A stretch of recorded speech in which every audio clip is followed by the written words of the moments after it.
మీ పాత బంగారు నగల ఎక్స్చేంజ్ పై గ్రాముకు 150 రూపాయలు అదనంగా పొందండి. పాత నగకు మేము ఇచ్చే నగదు పోల్చి చూడండి. మార్కెట్లో కంటే లలితాలో అధిక నగదు పొందండి. నమస్కారం, welcome to I dream. Health talks with Vijitha కార్యక్రమానికి స్వాగతం. ప్రస్తుతం మనతో పాటు ఉన్నారు general consultant doctor V Aditya Ranganath గారు. ఇప్పుడు వారితో మాట్లాడేద్దాం. నమస్తే అండి. నమస్తే అండి. ఎలా ఉన్నారు? బాగున్నాను మ్యామ్, థ్యాంక్ యూ. అయితే షుగర్ చాలా పెద్ద సమస్యగా మారిపోతుంది. చిన్నపిల్లల నుంచి పెద్దవాళ్ళ వరకు చాలా మందిలో చూస్తున్నాం.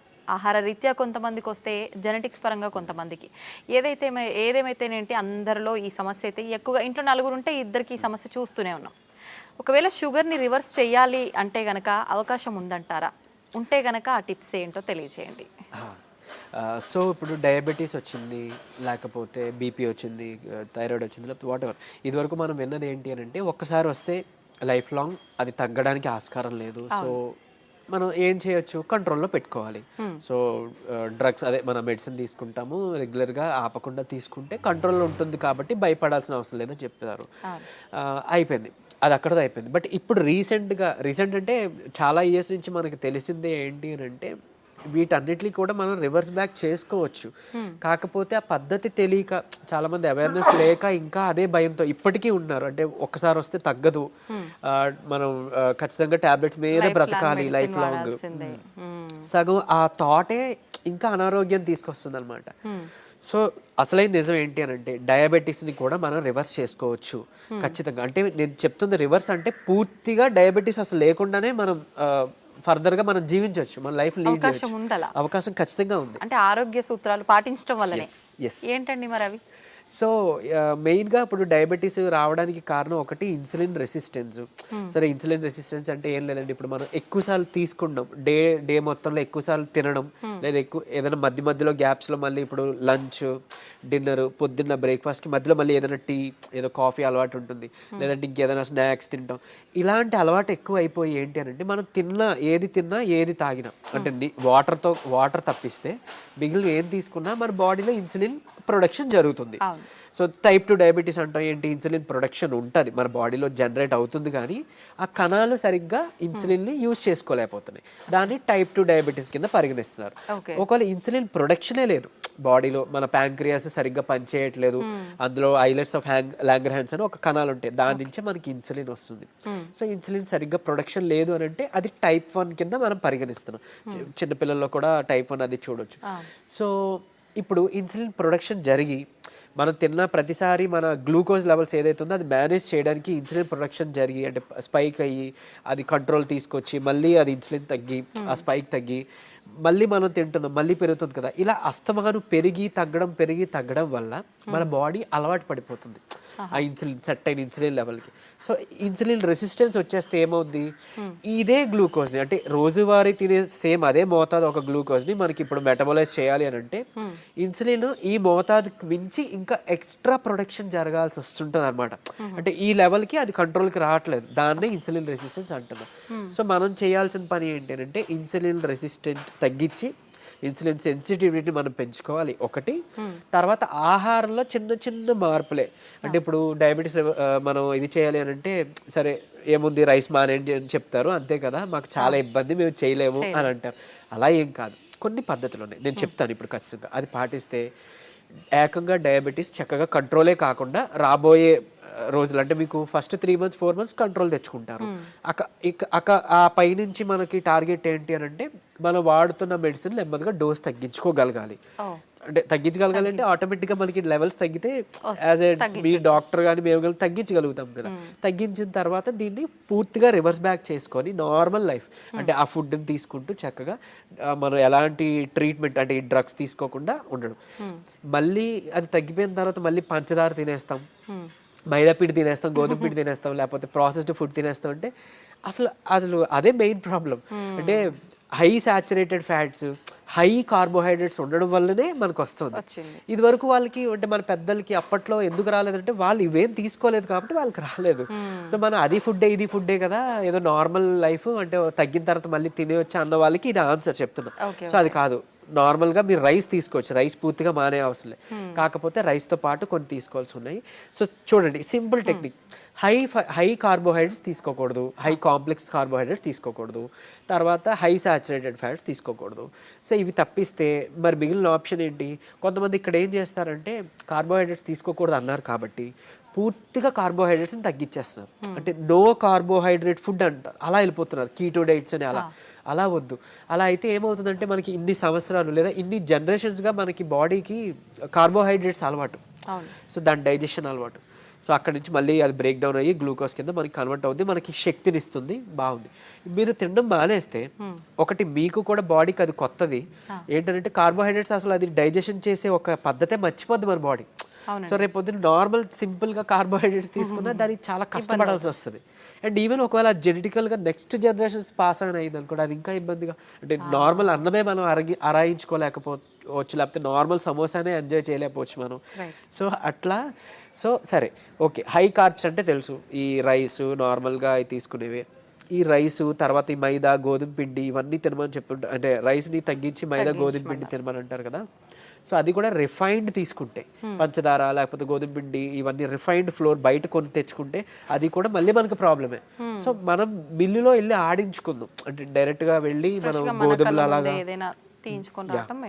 గోధుమలు, దానికి జొన్నలు యాడ్ చేయొచ్చు, రాగులు యాడ్ చేయొచ్చు, సోళ్ళు అంటాం కదా, సో అలా రాగి మాల్ట్లో తీసుకునే రాగులు అవన్నీ యాడ్ చేసి దాంతో మనం రొట్టిలానో లేకపోతే మిల్లెట్స్ ఏమైనా దానికి యాడ్ చేసి, కినోవా అని ఇప్పుడు వస్తుంది, సరే అంత అఫోర్డ్ చేయలేదు అన్న వాళ్ళకి పోనీ మనకి ఏమంటారు సామెలు, అరికిలు, గంటలు అలాంటివన్నీ తక్కువ రేట్కే వస్తుంటాయి కదా, అలాంటివి ఇంక్లూడ్ చేసుకోవచ్చు. పూర్తిగా రైస్ మానేమని నేను చెప్పట్లేదు, రైస్తో పాటు ఇది తీసుకోండి.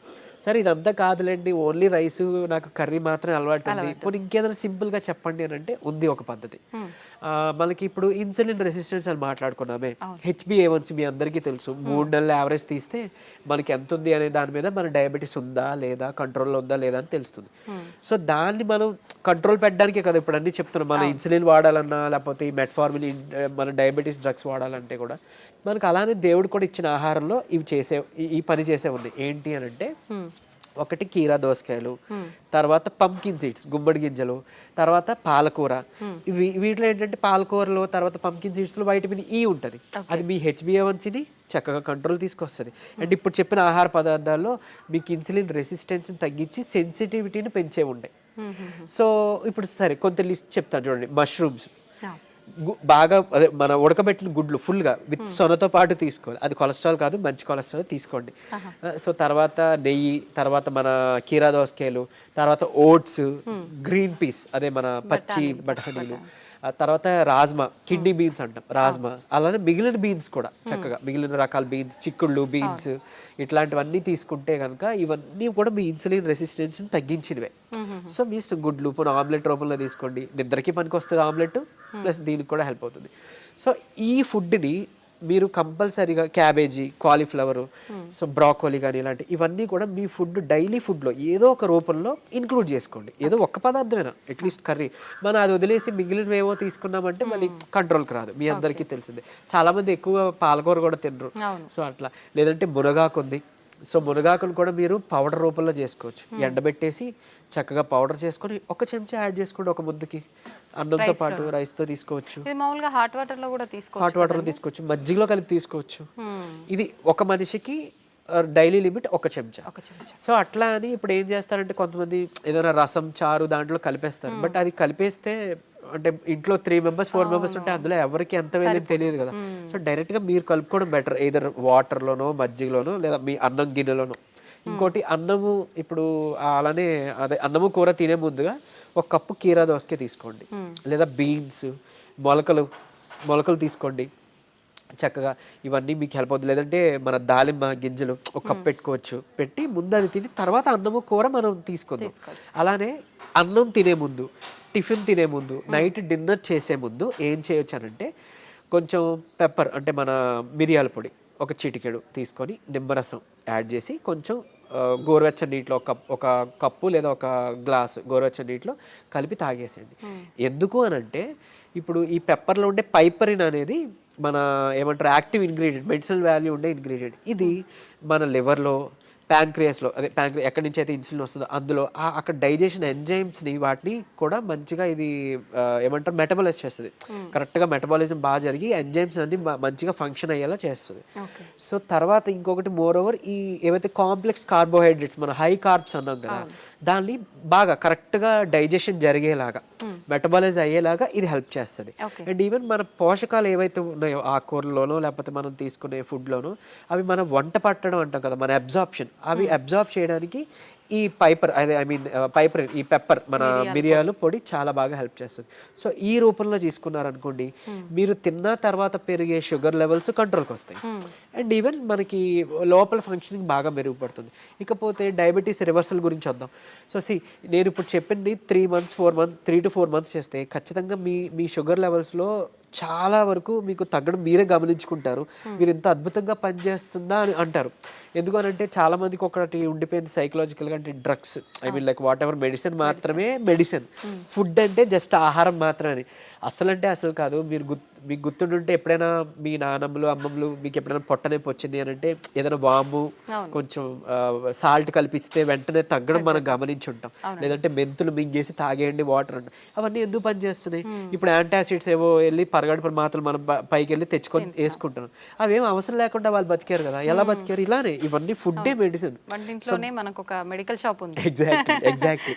మనకి ఏదైనా అనారోగ్యం వస్తుంటే మెడికల్ షాప్ కి మనం బయటకు వెళ్ళవద్దు, మన కిచెన్ లోకి వెళ్ళాలన్నమాట. యాక్చువల్గా పోపుల డబ్బాలే మనకి డ్రగ్ ఇది అన్నట్లు, స్టోర్ అన్నట్టు. సో ఖచ్చితంగా ఇది వర్క్ అవుతుంది.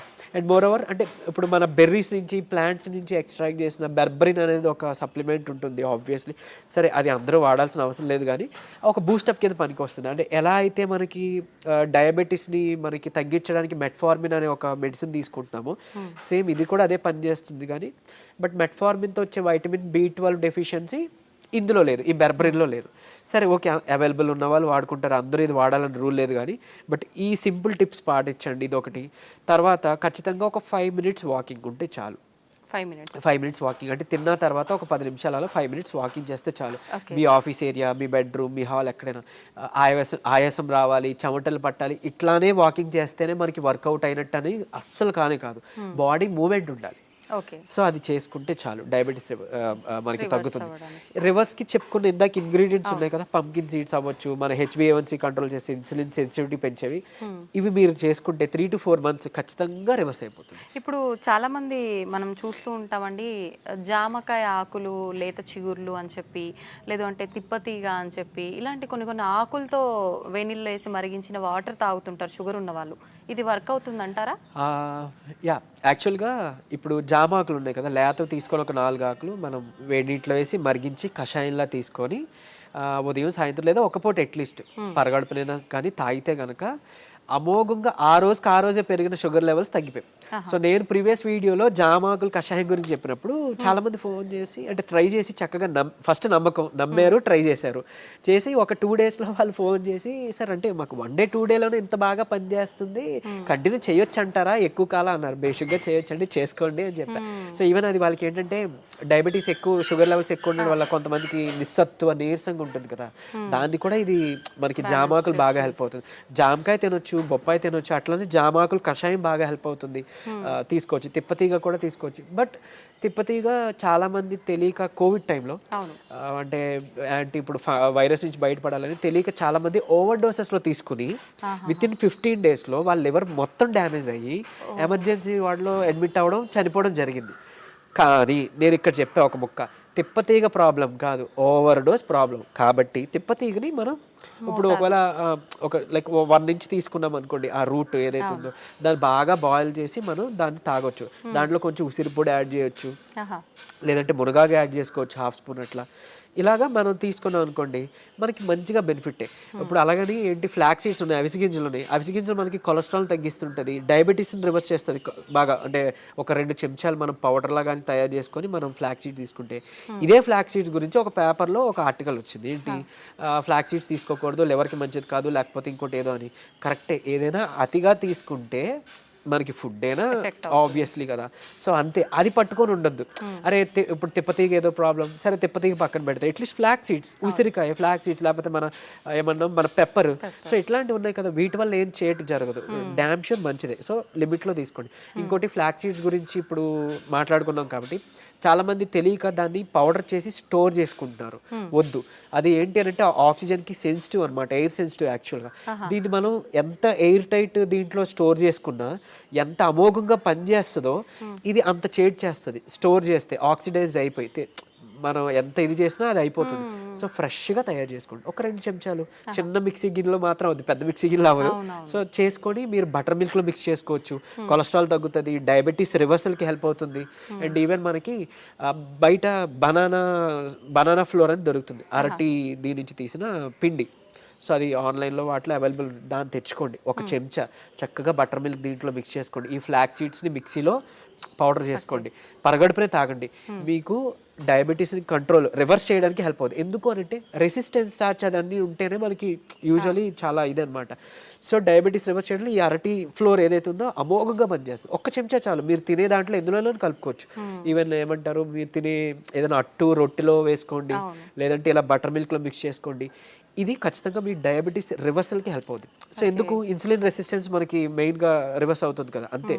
ఇదే సీక్రెట్ ఫార్ములా, ఇది నమ్మి చేయండి. నిజంగా చెప్తున్నా, మీరు ఇయర్స్ డ్రగ్స్ అది వాడాల్సిన అవసరం లేదు. అండ్ ప్రీవియస్గా ఒక వీడియోలో నేను చెప్పాను, లైక్ పరగడుపున ఒక చెంచా కలబంద గుజ్జు తీసుకోండి అని.